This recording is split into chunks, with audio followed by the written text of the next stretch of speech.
Continuamos en Entre Líneas y dejamos atrás la política, nos vamos a hablar de economía, que también ofrece muchos temas por tratar. Siempre la economía argentina da que hablar, da tela para cortar, pero en este último tramo del gobierno de Javier Milei hay algunos desajustes que empezaron a llamar la atención y que, entre otros, en el mercado cambiario el dólar, ¿no? Sí. Claramente iba a mencionar ese. Mientras tanto, se aferra mucho al tema de la inflación, que parece que va a ser el caballito de batalla durante el proceso electoral de la gestión de La Libertad Avanza, ¿no? Sí, pero para mantener a raya la inflación necesita que el dólar también esté contenido, ¿no? En este país, cuando el dólar da un salto, influye en el índice de inflación. Y también hubo un comportamiento que vamos a hablar precisamente con nuestro próximo entrevistado, muy errático en cuanto a las tasas de interés, que bajaron abruptamente en un momento y después tuvieron que subir mucho para evitar que el dólar siguiera su escalada. Así es. Bueno, hablamos con Fernando Marengo de Black Toro sobre todo este panorama económico nacional y lo que se viene por delante. Primero que hay que tener en cuenta que a partir del 15 de abril se empezó un nuevo esquema monetario cambiario en el cual el tipo de cambio, en vez de ir con un crawling peg como venía desde fin del 2023, empezó a operar dentro de una banda ancha. Y esa banda ancha, desde mi punto de vista, ya me generaba algún resquemor, dado que lo que pase con el tipo de cambio está supeditado a la demanda de pesos y la demanda de pesos es muy inestable. Entonces, cualquier problema que hubiera con la demanda de pesos, se podría ver una aceleración del tipo de cambio y en la medida que eso pasase a inflación y a salarios, iba a resultar muy difícil volver al centro de la banca. Dicho esto, yo diría que el esquema venía funcionando relativamente bien, con una demanda de pesos relativamente estable y que se vio alguna depreciación en las últimas semanas, pero con un tesoro comprando dólares por fuera del mercado, lo cual demostraba de alguna forma que el gobierno no tenía problema con esa depreciación del tipo de cambio. Pero la semana pasada estuvo el evento de la cancelación de las LEFIs, que la cancelación de las LEFI generó un shock de oferta monetario fenomenal. 10 billones de pesos llegaron al sistema financiero de manera casi instantánea, desplomó la tasa de cauciones y, digamos, en Argentina, cuando tenemos peso en el bolsillo y la tasa no me paga la expectativa de tipo de cambio, empieza a haber presiones sobre el mercado de cambio. Creo que es un evento aislado, similar al que ocurrió hace un año exactamente atrás, cuando el Banco Central canceló los pasivos remunerados, cancelaba las LELIQ y los PAS en aquel momento, donde no sé si recordás, pero en aquel momento la brecha estaba en el 20% y en esa operación se fue al 60%. Y el Banco Central, que venía comprando dólares, tuvo que empezar a vender dólares para mantener el ritmo del crawling.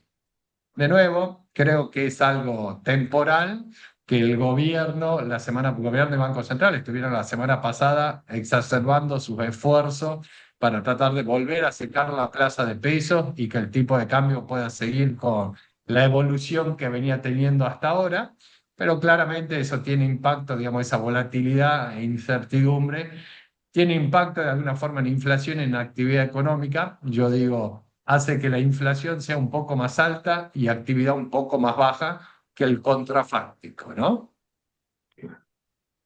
Fernando, ¿y qué pasó con las tasas de interés que la semana pasada también subieron mucho? Precisamente para tratar de contrarrestar lo que había pasado de este aluvión de pesos en el mercado. ¿Es sostenible Bueno, esas tasas, ese nivel de tasas?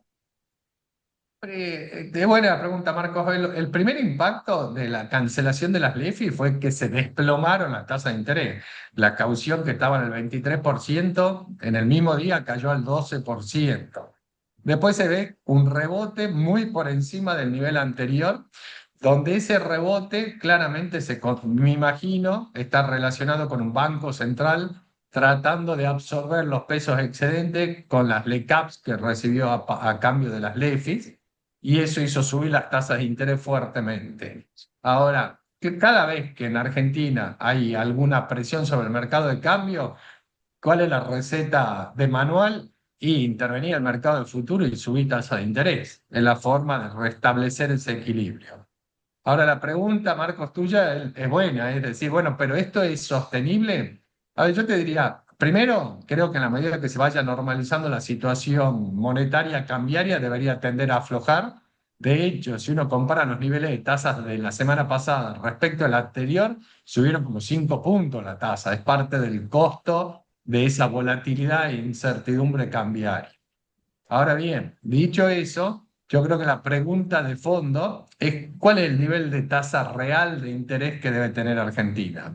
Yo creo que después de tantos años de historia inflacionaria, seguimos mareados con las tasas de inflación nominales, donde uno se endeudaba y el crédito o los intereses lo pagaba con inflación, nadie pagaba el crédito. Ahora, en un escenario de desaceleración en la tasa de inflación, estos niveles de tasas nominales implican niveles de tasas reales muy elevados, con lo cual genera mucho costo el repagar ese financiamiento. Estamos hablando de tasas reales en torno al 12-13%, digamos, son tasas extremadamente altas. Creo que así como toda la economía tiene el desafío de acostumbrarse a un esquema donde la inflación va desacelerando, el sistema financiero tiene el mismo desafío, ¿no? Fernando, ¿eso se paga con actividad económica? A ver, cada vez que hay incertidumbre y volatilidad, los argentinos buscamos cobertura. Y la cobertura es básicamente comprar dólares o cuasi dólares. ¿Y con qué se compra? Con pesos, que esos pesos de dónde salen? De menor gasto. Entonces, definitivamente, todo evento de incertidumbre se paga con menos actividad económica y más inflación que el contrafáctico. No quiere decir ni que vaya a tener un pico inflacionario, ni una flor de recesión, sino que estás peor que si no hubiese ocurrido ese evento, ¿no? Fernando, en la actividad en general para el resto del año, ¿por qué no termina de despegar la economía o hay mucha disparidad en los sectores, ¿no? El consumo parece que no termina de despegar, que sería lo que en muchos sectores, principalmente en el interior, dinamiza mucho la economía, ¿no? A ver, el consumo explica más del 70% del PBI, con lo cual en todo el país el consumo es clave. Pero voy a comentar dos datos oficiales, ¿no? Que no tengo por qué descreer de la estadística oficial. Pero el primer dato interesante es que cuando uno ve el EMAE, que es un proxy del PBI, pero de cálculo mensual, en febrero de este año se alcanzó el récord histórico de actividad económica. En marzo cayó y en abril recuperó casi la totalidad de la caída de marzo, o sea que estamos cerca de los niveles máximos de actividad económica. Ahora voy a hacer una aclaración que me pasa todo el tiempo con todos los empresarios que hablo. Una cosa es actividad económica y otra cosa es rentabilidad. Actividad económica es cuánto produzco, cuánto muevo, cuánto cantidad de mercadería vendo. La rentabilidad va por otro canal. Lo segundo, Marcos, respecto del consumo. Las cifras de consumo salen cuando se publica las cuentas nacionales, cuando se publica el PBI. Y de nuevo, el último dato que conocemos es el primer trimestre del año y el consumo privado fue récord histórico. Entonces, de nuevo, creo que estamos en una economía, como bien planteaba, con crecimiento heterogéneo, con volúmenes de actividad importantes, pero creo que el gran problema que enfrenta es la baja rentabilidad y en algunos casos, digamos, claramente operando a pérdida. Fernando, ¿qué desafíos imaginás que para este segundo semestre, que además tiene mucha carga política por las elecciones, ¿no? En el medio. Eso siempre le mete ruido a la economía. ¿Por dónde mirarías como temas claves para el segundo semestre en lo económico? A ver, me da la sensación, como economista hablando de política, ¿no? Me da la sensación que el gobierno entiende que su mandato es el control de la inflación. Y para controlar la inflación en este esquema cambiario, perdón, para controlar la inflación, la variable más importante en Argentina en el corto plazo es el tipo de cambio. Cuando se mueve el tipo de cambio, todos nos ponemos nerviosos. Ahora, cuando vos venías con un esquema de crawling peg, controlar el tipo de cambio era muy sencillo. Comprabas o vendías dólares y uno sabía exactamente dónde iba a estar el tipo de cambio. Ahora, cuando vos pones una meta de cantidad de dinero, pero en realidad estás tratando de controlar el tipo de cambio, ese control es indirecto, entonces es mucho más ineficiente y yo diría hasta más costoso. Pero de nuevo, creo que el gobierno lo venía operando relativamente bien a eso hasta el evento de las LEFIs. Ahora, si el gobierno entiende que su mandato es inflación, ¿qué va a tener que hacer? Ese control que venía siendo costoso e ineficiente, porque no estás controlando directamente el tipo de cambio, sino de manera indirecta, ¿qué va a tener que hacer? Yo creo que lo va a tener que profundizar. Entonces eso te habla que inflación, creo que el gobierno va a seguir mostrando datos buenos, pero qué actividad se puede ver que se vaya a desacelerar. El segundo punto importante que hay que tener en cuenta que, a ver, somos todos del interior acá, y por mucho que nos pese, la elección de la provincia de Buenos Aires es clave, digamos, y esa elección es el 7 de septiembre, faltan 40 días para la elección esa.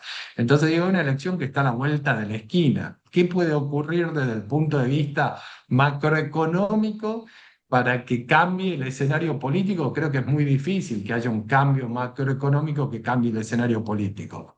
Entonces yo empezaría a pensar más en el post-elecciones, donde en el post-elecciones es clave avanzar con las reformas estructurales. De nuevo, cuando uno habla con los empresarios, en la queja sobre rentabilidad, y claramente una parte de la rentabilidad depende de la presión tributaria, tanto de gobierno nacional como provinciales, como municipales.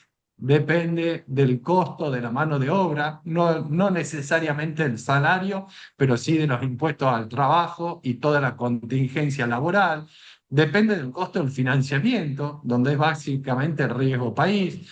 Depende de temas de infraestructura, de temas de logística. Depende de muchas cosas sobre las cuales el gobierno tiene que trabajar, y ese trabajar del gobierno es básicamente avanzar en las reformas estructurales.